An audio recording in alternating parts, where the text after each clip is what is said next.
네, 안녕하세요. 오늘도 ETF 시황 빠르게 정리해드리도록 하겠습니다. 먼저 혼조 흐름이 관측되고 있는데 먼저 3대 지수가 일제히 상승하면서 상승 탄력을 받았습니다. SPD와 S&P 500 ETF 0.39%, 인베스코 QQQ ETF는 0.67%, 그리고 SPDR DI ETF가 0.02%로 소폭의 상승으로 돌아서는 모습이었는데요. 노동시장에 대한 우려는 계속해서 커지고 있다는 점 참고하시길 바라겠습니다. 반면 아이쉐어즈 반도체 ETF는 0.52% 소폭 밀리면서 422달러 선으로 거래 마쳤고요. 기술, 금융 모두 강보합권대로 0.57%, 0.38% 각각 오름세를 나타냈습니다. 반면에 프로쉐어즈 울트라 VX 단기 선물은 2.65% 밀리면서 4달러 선으로 거래를 마치는 모습이었는데요. 최근 변동성이 누그러들면서 영향을 받고 있습니다. 다음으로 바네크 골드 마이너스 ETF 0.26% 강보합권 정도로 마쳤고 유나이티드 스테이츠 오일 펀드도 역시 강보합세를 나타내면서 전반적으로 강보합권에 머문 것이 확인되고 있습니다. 그렇다면 상승 하락 종목들 5가지 짚어보도록 하겠습니다. 먼저 상승 종목부터 체크를 해보시면요. 천연가스가 가장 크게 상방 압력을 받고 있는 것이 확인되고 있는데 이 천연가스 급락세에도 이렇게 상방 압력이 가장 컸습니다. 지역은행, 중국 대형주, 유틸리티, 나스닥 순으로 이렇게 움직임이 확인되고 있는데 특히 최근 경기 방어주 성격인 유틸리티가 올라오면서 경기 침체 우려가 반영되고 있습니다. 반면 하락한 ETF도 살펴보도록 하면요. VX 선물 역시 가장 상위의 랭크가 되면서 변동성이 누그러짐을 따라갔고요. 나스닥 하락에 베팅한 투자들도 적었던 것이 확인이 되고 있습니다. 에너지, 석유가스 이렇게 최근에 상품 시장의 움직임 좀 둔화되는 모습 나타내고 있고 또 건설주도 하락에 랭크된 것이 확인이 되고 있습니다.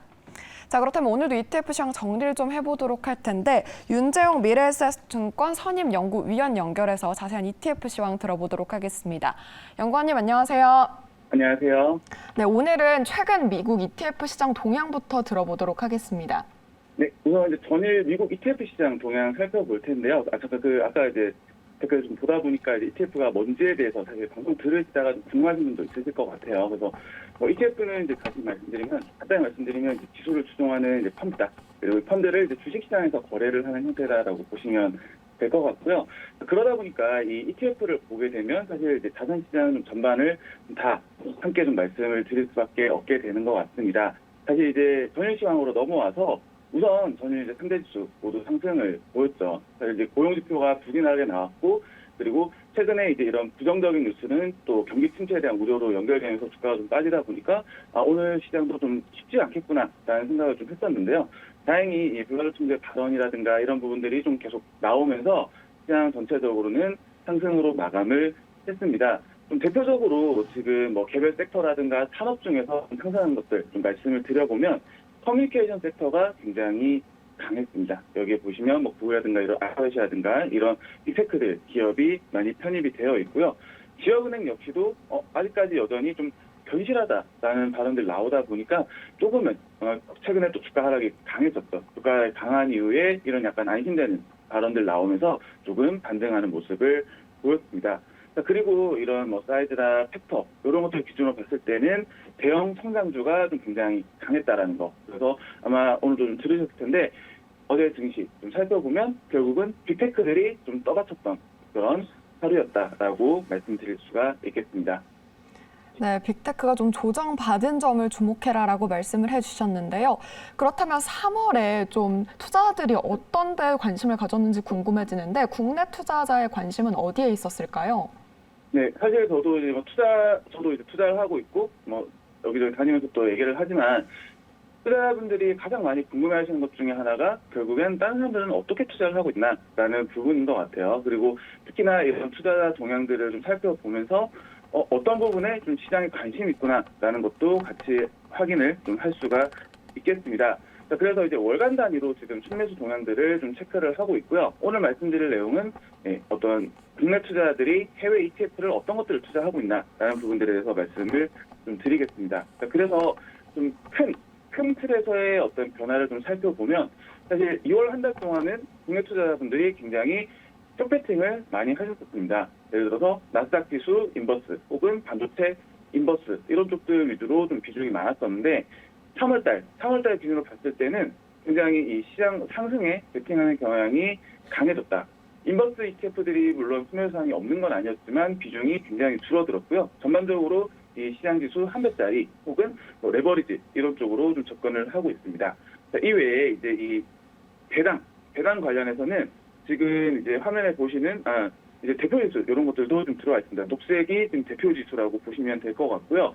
자, 이외에도 이제 이 배당 관련된 ETF들 여기 보시는 티커로는 SCHD라든가 혹은 JPI 이런 ETF들이 거의 다 배당 관련된 ETF입니다. 배당 관련된 관심 여전히 이어지고 있고 채권 지난번에 뭐 TMF라든가 이런 채권 레버리지라든가 혹은 뭐 IF, TLT 이런 것들 계속해서 안내를 드렸었는데 이외에도 뭐 SPTI 티커를 가진 미국 투자등급 회사채 ETF 역시도 순매수 상위에 올라와 있습니다. 그리고 마지막으로 이 은행 관련된 부분들은 좀 계속 투자를 많이 유입이 되고 있어요. 그래서 조금은 이제 좀 온전하게 했으면 좋겠다라는 생각이 있는데 이런 대형은행이라든가 지역은행 3배 레버리지 ETF 위주로 좀 역시나 순매수 상위에 올랐습니다. 참고로 이 지난 3월 말 기준으로 했을 때 이 보관 금액 상위 50개 종목의 총 금액은 437억 달러입니다. 국내 투자자분들이 많이 투자하시는 종목 50개를 우리가 보유하고 있는 게 437억 달러 정도 된다라고 보시면 될 것 같습니다. 네, 이렇게 시장의 상방 압력을 좀 따라간다라고 짚어주셨는데 그렇다면 좀 특히 주목해볼 만한 순매수 상위 종목 중에 어떤 게 있을까요? 네, 아까 보시던 화면에서 바로 이제 또 이어서 또 말씀을 드려보면요. 지금 채권형 아까 말씀을 잠깐 드렸었습니다. 여기서 이제 TMF 티커를 가진 ETF로 나와 있는데 미국 국채 장기물 플러스 3배짜리 그리고 레버리지다 보니까 조금은 최대한 주의하시다 말씀을 좀 드리고 있고요. 이외에 이제 2위에 올라가 있는 것이 VOO.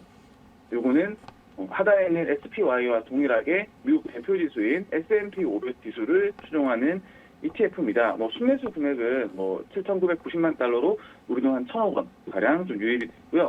자, 그리고 이 은행 관련된 ETF들도 아까 잠깐 말씀을 드렸습니다. 참고로 이제 BNKU는 대형 은행주 플러스 300, 그다음에 DPST는 지역은행 플러스 300 ETF고요.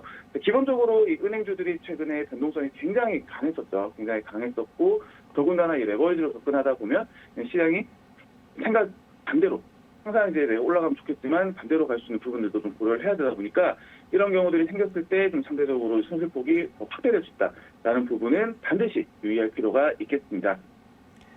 네, S&P 500 지수를 추종하는 VOO 함께 짚어주셨습니다. 그렇다면 이 보관 상위 금액 ETF에는 어떤 것들이 좀 있나요? 네, 그 상위 50개 종목 중에서 좀 ETF만 발라서 좀 살펴보면요. 여전히 좀 시장 상승에 대해서 투자하는 자금이 기본적으로 많다. 물론 이제 시장 자체도 이런 시장 상승 자체가 인버스에 대비해서 훨씬 큽니다. 그래서 그런 부분들 감안하고 보더라도 굉장히 이제 기술주라든가 이런 것들 위주로 많이 이루어져 있다. 그래서 가장 많이 보유하고 있는 것이 지금 TQQQ 티커를 가진 ETF인데요. 요거는 이제 미국 나스닥 100 지수의 플러스 300 그리고 밑에 있는 QQQ는 미국 나스닥 100 지수에 투자를 하는 ETF입니다. 자, 이 외에도 이제 배당 관련해서는 JPI라든가 혹은 SCHD 혹은 QILD 이런 것들이 있고요. 아까 QILD는 제가 아까 순매수에서 설명을 안 드렸는데 QILD는 이 미국 나스닥 100 지수에 대해서 커버드콜 전략을 수행하는 ETF입니다. 배당 수익률은 10% 좀 넘는 수준이라고 좀 보시면 될 것 같고요. 이 외에 이제 테마로는 이 2차전 테마인 LIT ETF도 보관 금액 상위에 올라와 있습니다. 네, 배당 관련 그리고 2차 전지 관련주 좀 주목을 해보시면 좋을 것 같은데요. 그렇다면 미국의 다른 나라에서는 어떤 좀 상위 종목이 있을까요? 네, 미국 외에도 이제 좀 다른 여러 나라들 국내 투자자분들도 역시나 좀 투자를 하고 계시고요. 먼저 이 홍콩 시장에 상장되어 있는 순매수 상위, 상장된 종목들 대상으로 한 순매수 상위 ETF들을 좀 살펴보겠습니다. 지금 이제 한 달간 가장 순매수가 많이 들어온 ETF가 중국 대표 소비주 테마 ETF입니다. 지금 여기서 대표적인 소비주라고 하게 되면은 주류라든가 이런 것들이 좀 대표적일 거고요. 지금 어떤 이제 리오프닝이라든가 이런 것들 관련해서 좀 기대감이 있다 보니까 순매수 상위에 좀 올라왔다라고 해석을 할 수가 있겠습니다. 이외에도 대표지수 ETF들 역시나 좀 순매수에 올라와 있고요. 이외에도 챗GPT 열풍이 좀 국내에서도 계속해서 좀 이어지고 있다 보니까 중국 로봇 그리고 AI 관련된 테마형 ETF 역시도 순매수 상위에 올라와 있습니다. 금액 자체는 많지는 않습니다. 자, 일본도 이어서 좀 바로 말씀을 드려보겠습니다. 일본 같은 경우는 이제 엔화를 가지고 이제 투자를 하는 수요가 좀 어느 정도 좀 유지가 되고 있고요. 지금 이제 엔화를 통해서 투자를 하면서도 특히나 이제 해외 어떤 미국의 어떤 부채라든가 대표이수라든가 이런 쪽으로 좀 투자를 하는 경우들도 많이 있습니다. 지금 이제 일본 반도체 관련된 테마형 ETF도 좀 상장이 되어 있는데, 일본 반도체 경우에는 우리가 흔히 소부장이라고 불리는 어떤 소재라든가 부품 관련된 ETF들도 많이 포함이 되어 있습니다. 네, 중국과 일본 증시에도 계속해서 관심이 유효하다는 점 짚어주셨습니다. 지금까지 윤재용 미래에셋증권 선임연구위원과 함께 ETF 시황 들어봤습니다. 연구위원님 고맙습니다. 감사합니다. 네, 지금까지 ETF 시황 살펴봤습니다.